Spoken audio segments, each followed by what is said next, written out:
Alrighty, so I wanted to mess around with Thor on the Ragnarok team, just because I thought that it would be kind of cool. If you don't know her passive, her specific allies in the passive are Unknowns and Ragnarok, so we don't necessarily have to run an Unknown team. Obviously, the Unknown team is probably going to be better and more well-rounded, but we're going to be using this right here. We have Tyr as our, turn one stance, or I always want to call it a stance, but turn one taunt, and then I was requested specifically to use Blue Skadi from a comment, and I think that's fine. I mean, I haven't really used Blue Skadi all that much, and she's a really cool, sort of unique character. I really love the fact that the Skadis are sort of built around debuffs on yourself and debuffs on the enemy and stuff like that. I think that's really cool, or at least the blue one is debuffs on the enemy as well, but I don't know. I think that it could be kind of interesting. I'm not going to get my hopes up. Okay, matchmaking canceled. That's always a good sign. But we'll see how things go. I do still have... Okay, well, apparently my connection's bad. So give me a second. I'll figure this out. Alright, we finally got into a game. I do have green Sariel on my Skadi. Okay. Kind of an interesting setup he's got going on here. Let's do... I think we just take turn one to kind of just set up. I assume Albedo, yeah, has Tarmio Link on. Let's go for this. I'm going to be disabled, but I'm just going to send all the Skadi cards. That does get evaded, which is not the biggest deal in the world, because I think that single target actually puts a debuff on myself, which is fine. And then we put Bleed on and Green Sariel stacks, which is good. I'm glad he doesn't have Vitoria, because then the turn one, if I go first, gets kind of overshadowed by the fact that she full cleanses the entire thing, so that would kind of suck. But I'm interested to see how this goes. He does have type advantage on my Tyr, which I think could be a big issue. Okay, evaded the first move, which is good for me. What are we looking like here? Okay, so I do extra damage with against taunt units. I have not taken any damage on Thor though, so that has me a little scared, I'll be honest. I think I'm gonna throw this out, even though she's disabled, and then maybe one of these. Not 100% sure how this is going to go. Sometimes she does really, really good damage against taunted units turn one without passive procced. And I would say that's pretty good damage as well. I'm not hating on that at all. Would have been great, of course, if it could have killed. But, like I said, I'm not complaining. Still good debuffs on. I haven't attacked into his Thor. His is almost at about half. I now have procced my passive, so I'm going to be a little bit more of an issue. He really needs to kill off my Thor here if he wants to win. That is going to be the biggest issue, I think, is that... Okay, it's good that he's using this card, because this card actually doesn't do as well. Uh-oh. He procced invincibility. That's insane. That card doesn't do nearly as well when you don't have your passive procced, because I think it ignores 100% of crit resistance or something like that when you have Thunder God's Judgment on. Very unfortunate for him. I hate that I didn't get to see my damage either, because I want to proc the passive with the debuffs on the enemy and stuff like that, because Skadi buffs your stats and stuff like that, and see how much we do, but I can't blame him for forfeiting there. It was about to go real bad. Alright. Another unknown team. Okay, he's going first, which is pretty cool. We'll see how this goes. His team is a bit debuff related, so maybe Skadi will help me out a little bit here. If I'm not mistaken, I think this blue Skadi is a little bit more catered towards putting debuffs on the enemy team comparatively to putting debuffs on herself, but I could be wrong in that. I maybe need to double check that just in case, because I know the red one is all about having debuffs on her. And he is just going hard with Thor turn one. Okay. That's obviously not a great thing to lose Tyr right there at the beginning, and he does have his passive proc, so not looking good for me. Increases allies' basic stats up to 20% and decreases all enemies attack related by 2%. Debuffs applied to allies, and then I think we get damage dealt for debuffs on enemies. So let's go for this. Not 100% positive if we're actually going to be able to kill the Sabnak here. But we are going to put some debuffs on and stuff, which is kind of nice. Boom, boom, boom. Definitely not killing. The Nanashi buffs went kind of crazy there, the extra defense related and stuff, so it is what it is. The fact that he's got his passive proc is incredibly scary, though. I do have Nanashi buffs on, which my best case scenario is that he ends up proccing Thunder God Protection. But ooh, okay, that does pretty good damage. This might kill Skadi. It does. Ooh, okay. I've kind of figured this was going to be the case. I don't think he drew any Thunder God cards, any Thor cards, which is very positive for me. I'm going to send both of those. I got AoE disabled as well from his passive, so that helps me out quite a bit. Not quite as much damage as I was hoping for there. This should still kill, which is good, but the extra damage is not killing anyone. I now have 3 health stacks on, and I took 4's worth of HP. I do have my ultimate, but I don't have Nanashi buffs either, so this is probably going to go south. Like,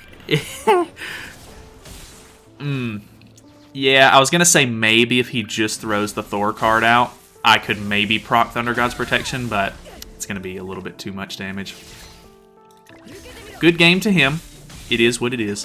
Going first. Actually viable with the unknown team now, which is a little scary. Alrighty, what do we got? Okay, he gets to go first. It's not the same guy, and he's not running CC food, which is maybe a little scary. I assume he's running evasion food, so we can probably just bait with the Skadi cards first. Baits evasion there. Procs the debuff into full combo? He does full combo. Okay, so Skadi unfortunately is going to now be stunned. He did single target seal me as well, which is incredibly unfortunate. I could just merge for ultimate.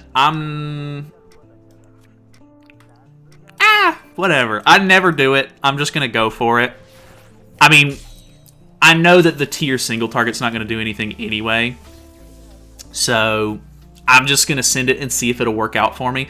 Wouldn't be hard for him to, one, get rid of it with the single target from Gother if he draws another one, which I'm assuming that's what that is, and two, maybe we get lucky and we proc Thunder God's Protection, but I mean, realistically, if you seal somebody's whole hand, what else can you do? I typically don't like going for that kind of play, but I know that the tier single target isn't going to do enough, so, like, why would I not do that? You know what I mean? I'm trying to rationalize it. Okay, he does proc Thunder God's Protection, so let's go. I am in a pretty decent state there. Let's do... I probably need to just throw this out, and then this out. Because I really need to guarantee... Yeah, because I knew that was going to get evaded. Attacking into her... Oh, that did a ton. I was going to say, maybe we accidentally, like, don't do enough damage there, but... That's insane. That's so stupid. That kills her off. I don't know if Gother's dead. Skadi's big thighs are in the way. Hey. Alright, well... I mean... I'm not even going to be upset with myself for, like, ult rushing there, because I didn't even get the ultimate off. It just ended up working out for me, so that's something. Alright. Oh, dude, okay. Lots of unknown teams, actually. I was kind of expecting more of the same, in the sense that I was going to just see a bunch of Escanor teams and stuff like that. And I'm in geared PvP, but it seems like... I mean, I'm recording this in the middle of the day. It's 12 p.m., noon, on a Thursday. So, I mean, I'm in the U.S. Eastern time zone. I don't know. I think most of these are real players, which is very good for me, because typically I don't get to go up against real players very often. How much did that proc my passive? We are at, ooh, a really, really good amount. Let's bait. I don't think we need to bait, but we're going to do that. We're going to see how that works out for us. So we put a couple of debuffs on. We have a level 2 right here out of the get-go, which is going to do more than enough to proc my passive. Does have Tarmio Link on, but now that I have my passive procced, do some pretty good damage there. A little bit of extra damage to the whole team. We'll see. Vittoria does have her passive proc now. She does have Queen's Strike. And Thor. So 2 big DPS characters. That is the biggest issue here, is that Tyr's taunt is only for turn 1. So that is really scary. That is not enough. That looks like 33 or so, maybe. This kills me for sure. It is what it is. Great job. That's kind of to be expected. I mean, I almost wish... I don't know. I almost wish I could run the tier link on Thor for the extra crit defense and stuff like that, but I don't know. I mean, obviously, like, there's not really good taunt options in Ragnarok. Alright, I think this is the last game? Not 100% sure. Going first against a human team, very strange. This one's probably a bot, if I had to guess. I'm not 100% sure on that, but I was thinking about it. It's possible that I could run, whatchamacallit, like Ragnarok Deanne, for example, for the damage cap. And that could be a decent way to try to proc the Thunder God's Protection buff on my Thor, but I'm just not 100% confident in that. Like, I mean, I don't know.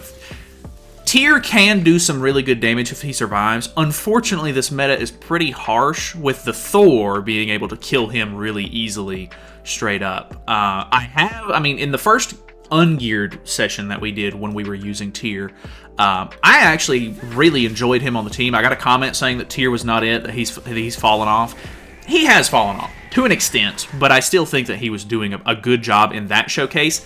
Geared PvP-wise, though, is a whole different story. That kills, which is very unfortunate. I mean, geared PvP for you.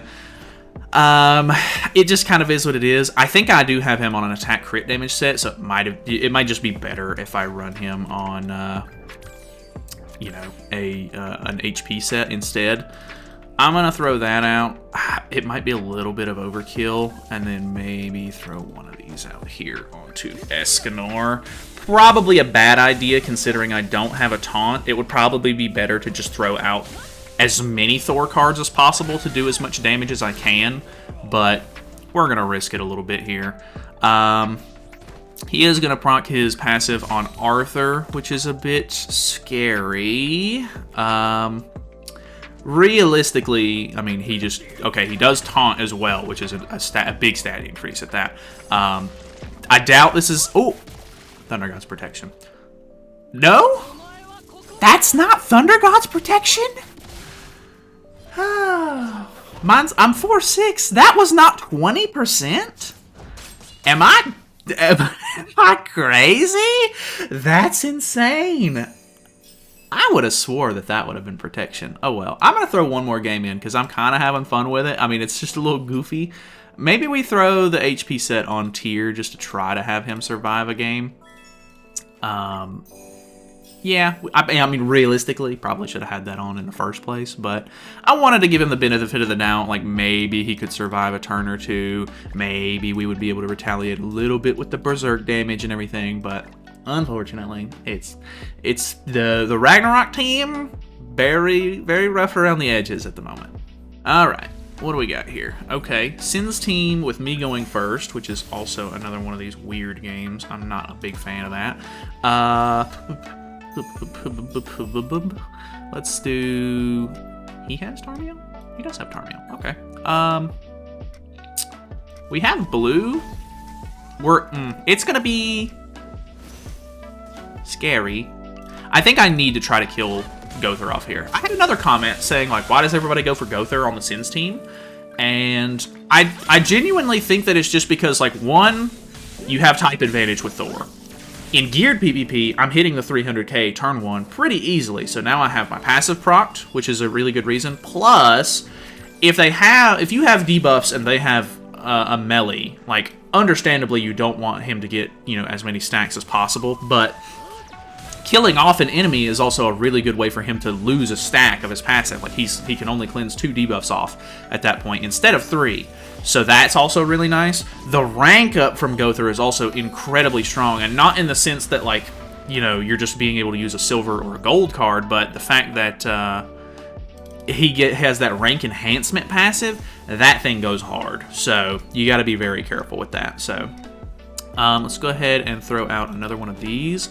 And then we have type neutral against him. I think we throw that out. We have our passive proc, so even if I don't kill with this first card, which I definitely think I will, because geared PvP is crazy, the extra AoE damage from the second card on Escanor should have been enough to kill him.